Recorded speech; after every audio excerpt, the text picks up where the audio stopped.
10, 9, 8, 7, 6, 5, 4, 3, 2, 1, 0. We have ignition. Hey everybody, and welcome back to Kerbal Space Program RP-0.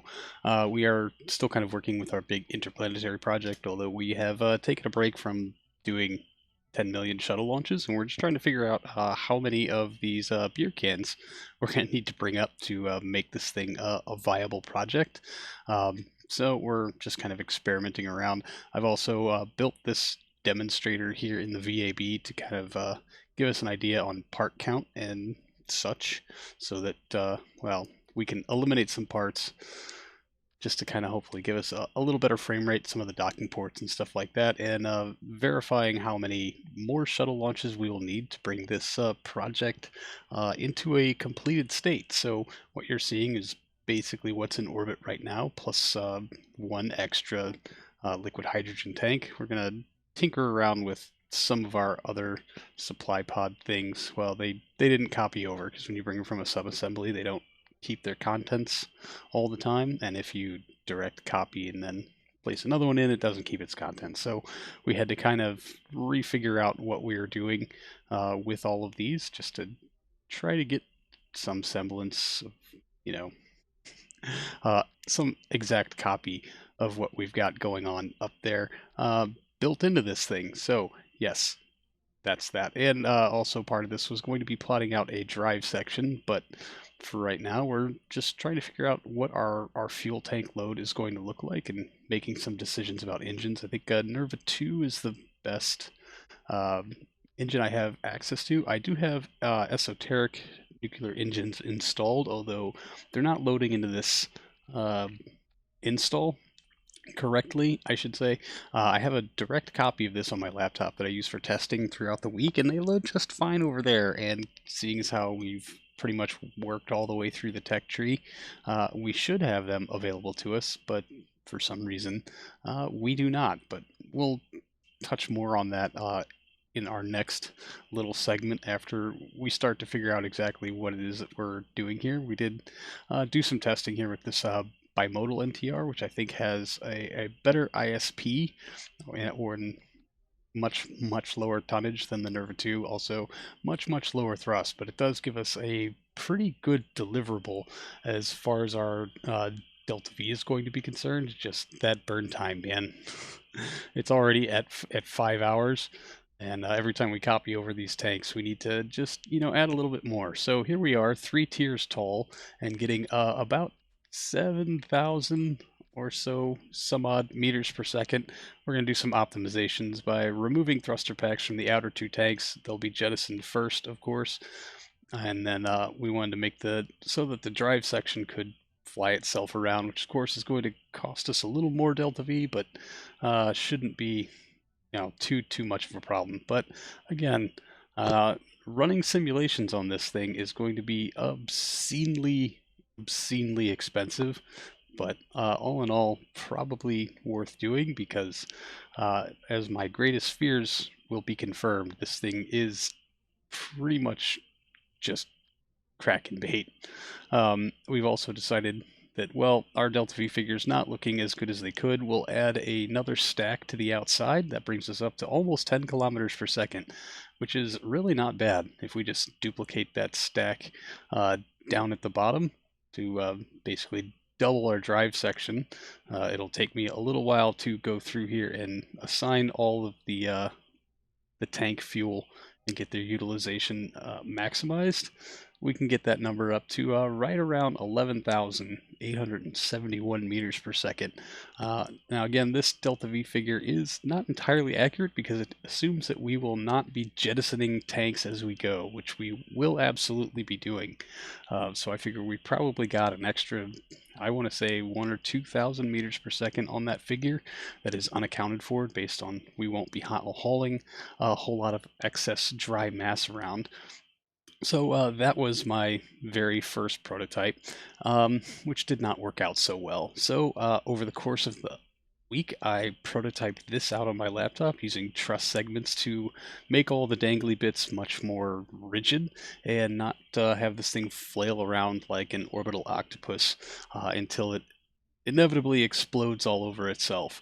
So I've taken made some extra bits here that we actually don't need. I put on some crew canisters to generate some power, and turns out Nerva 2 has, does electrical charge generation, so we don't actually need, well, these extra crew sections with all these ridiculous fuel cells. Although we will keep some of them around, I think I actually end up getting rid of most of it. And from Esoteric Nuclear Engines, we'll be using the pebble bed reactors shown here. They have a much better ISP, I think in the 900s or something odd range, but they only have 3 ignitions, which means we should be keeping duplicates. And so I should say that all of these little fuel lumps are jettisonable. So as they empty, we can abandon them, save ourselves a little bit of delta V, and as the engine ignitions are used up, the spent engines will also be generated. But since we're using them in pairs, I think we get like something of 9 total ignitions on our good ISP engines before we're left resorting to the Nerva 2 to do kind of the rest of the workload for us. It has like 60 ignitions or so, but with all of the plumbing on this thing done, we're up to like 14,000, 15,000 meters per second of delta V, which is really just not bad. Although there is a whole lot of dead mass that we will be carting around. And yeah, I guess we forgot to set the simulation in orbit. Good for me. Here it is, our actual craft in orbit, making a very slow turnaround. We're just going to boot everything up and check our electric charge. I really wish I had action grouped these things, because, oh man, kicking on all these radiators one by one, just to make sure that we are still positive on our power generation threshold, while this thing very, very slowly tips itself on over. And we're going to do a burn through test and basically make sure that our tank jettison works appropriately, or as expected, I should say, because we are starting by jettisoning the tanks at the top of the stack, which is, probably not that great, but with the engines attached to the tanks at the bottom of the stack, we really don't have much option here. There are no Separatrons included on this. We're just kind of relying on the raw oomph from the hydraulic manifold detachment thing in order to make some of this work. So I did really, really, really want to test on an empty tank. However, that is a long time to burn. I guess smart me would have just gone ahead and lit all... Well, no, because the tanks drain uniformly into their respective engines. So lighting all of the engines would not have given us an increased burn through rate. We would just have more tanks that were being burned through. And yeah, just checking on our greenhouses that they are in fact producing food and oxygen as they are intended, and consuming fertilizer, CO2, and a metric ton of electric charge. I don't think I ever actually made it all the way through the burn through on this tank before trying to jettison it, because, well, my god, 22 minutes to drain a set of tanks. It was a very, very long time, even in 4x physics warp. It was really kind of testing my patience, but that would simulate the end of a lap as far as like what we would do on a single attempt, and then the tanks are jettisoned. They don't really move, so we just time warp until they drift through. Yeah, that's going to be a problem, and they are already maxed out. We also don't have any radiators on our core assembly tanks. It'd be nice to have those so that we don't just bleed through a lot of that excess fuel. Action group these. I actually really like this prototype. It felt legit, but after seeing, I don't know, how much just dumb dry mass we were lugging around, we wanted to see how much we could do with maybe a more capable launch vehicle as far as getting really big tanks instead of a whole lot of really tiny ones. So here we have our BPR rocket. It's got our typical chestnut cargo up top. We are going to set that off to the side and just kind of break all of this down and, I don't know, try to maximize this out to the best of our abilities anyway. So we'll just be prototyping a very, very, very large liquid hydrogen tank to sit on top of the BPR itself. We're going to eliminate the Echo upper stage because it's rather redundant. That was responsible for the last little push, but basically BPR all on its own should do about 750 some odd tons to low Earth orbit. So I guess our next step here is to actually not abandon the Echo upper stage, but reconfigure it with a single Nerva 2, make it entirely liquid hydrogen, see how much it weighs, and then try to figure out exactly how big we can make it without really increasing the diameter all that much. We've got a 100-ton lead weight at the top to kind of simulate our station payload above it, and then we'll just check against the rest of our Delta V figures and see about maximizing this thing. It was a really good idea, well, a really, really, really expensive idea. It ends up looking just monumentally ridiculous. But yeah, with a 100-ton weight on top, a single one of these tanks will deliver 8,500 meters per second over the course of 50 minutes or so, which is, not ideal, but it can be done. And honestly, if we size this tank up a bit, yeah, like that, to make it match the RS-25 stage beneath it, we can bring that up to about 16 or 10,000. Wow, there was some staging there was off, but yeah, about well, it'll do 16,000 meters per second without the lead weight. It's about 10,000 with the lead weight. We just need to verify that this thing can in fact make it all the way to orbit. So once again, we'll run another outstandingly expensive simulation just to check our deliverable. Based on the numbers, we should have well more than enough. We should actually still have some runtime left in that RS-25 airlit stage when we get this gargantuan thing to orbit. We could probably sacrifice a little Delta V for docking ports, stack 3 of these tanks, one in the middle, and then dock 2 on the port. And I think we'd probably end up with enough Delta V to kind of make this work. I mean, that is one of my assumptions, I should say. But so our simulated launch, as simulated launches should, goes off relatively smoothly, although, man, the frame rate on some of this, I'm very glad I get to speed up the footage and show it to you in what equates to only slightly sped up real time. This footage is sped up 16 times or so, and it actually doesn't look too far off, although it does look a little extreme on some of the pitch maneuvers. But booster sets 1 and 2 are free and away. We are coming up. There it is. Final booster set as we'll burn through the rest of the core stage, making our way very high into orbit. We're going to leave the fairings on, I think, because they're structural and I can't separate them because I clicked the wrong fairings. Whatever, it's making up for extra, tonnage that we're absolutely going to have on our deliverable, and totally not an oversight. There is light of the RS-25 stage as we are hitting our target altitude of 250 kilometers and then shooting right past it. Apogee getting a little out of control. We're going to go way, way higher than we need to, but I guess if you're trying to rendezvous with something that's not, strictly speaking, a bad thing. But yeah, 2 kilometers left in our RS-25 stage. As we start to just peak past orbital velocity, we'll start to tip down. I think we end up with about 1 kilometer per second excess as we round it out.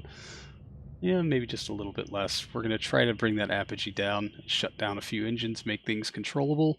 And yeah, for some reason throttle stopped responding. I don't know what's up there. We still have plenty of electric charge, but it did work, and we do have about 1 kilometer per second of excess Delta V we can work with. So I think our big tank model is going to be the way to go. And if maybe we could just do this with a single large tank that we can attach and then fuel from a bunch of our little shuttle deliverable beer cans, I think we'll see much better yields. It is at which point I came up with this. Very, very unfortunate design. It is a massive tank of liquid hydrogen. Beneath it is a smaller tank of liquid oxygen feeding more RS-25s than I care to admit. We just have a little Aeroshell cone up top there, which doesn't like to cooperate. So we're going to make a few changes here. Most notably, I think it was these separator motors that were giving us so much of a headache. So we'll try to lighten up our Aeroshell just a little bit, trying to configure it to not look, to be aerodynamic and not just so incredibly wonky. We'll also add some struts, and we'll give this simulation yet another run.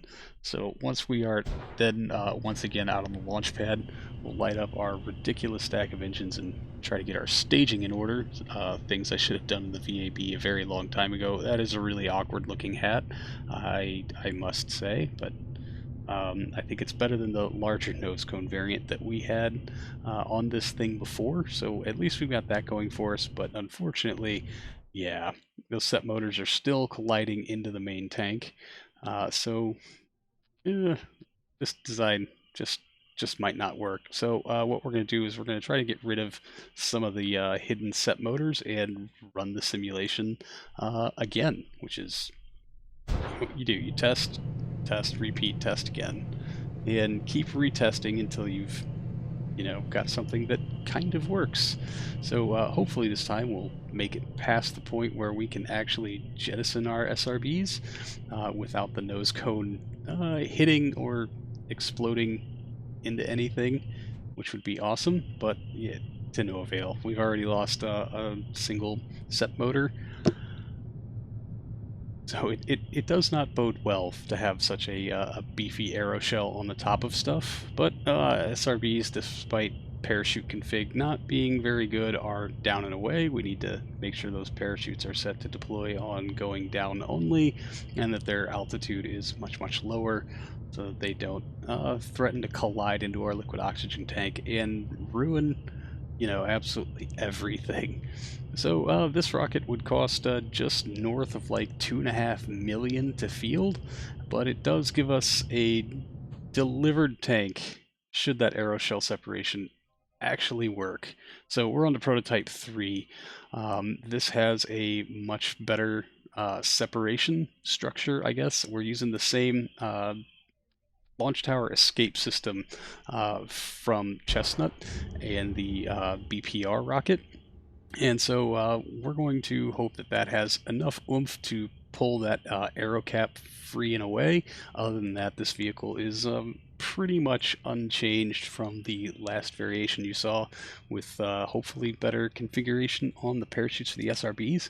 Anyway, like I said, I was trying to say before I was so interrupted by my own video, this should deliver. Nope, parachute configs still all wrong.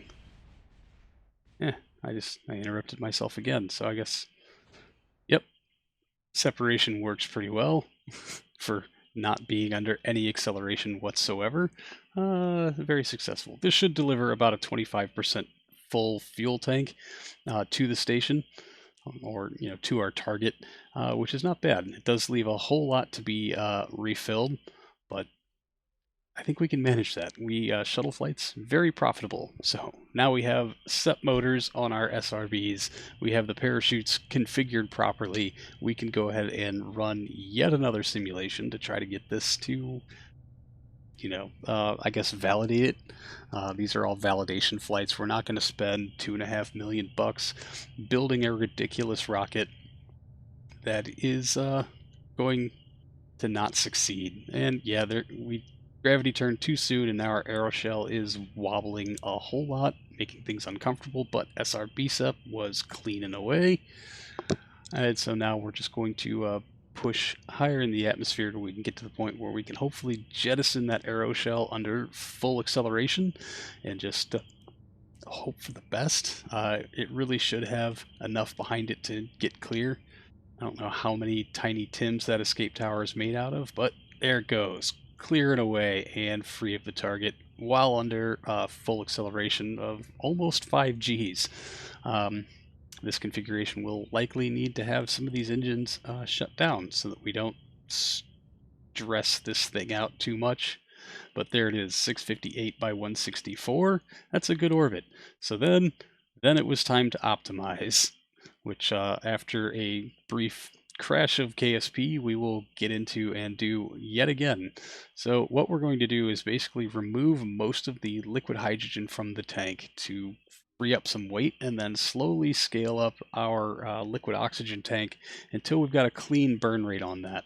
And then we're going to pull lots of these RS-25s because we no longer need such a ridiculous liftoff thrust to weight ratio. We actually need much less because we're going to rely much more heavily on the much cheaper solid rocket motors to do a lot of the getting us off the pad kind of work. And then the RS-25s will come kind of into their optimal zone once those SRBs have already successfully gotten us off the pad. I do want to give a big thank you to Wookie Goldberg, who was in the chat helping guide me through this process, that I didn't spend an extra 500,000 Kerbucks on engines that I ultimately did not need.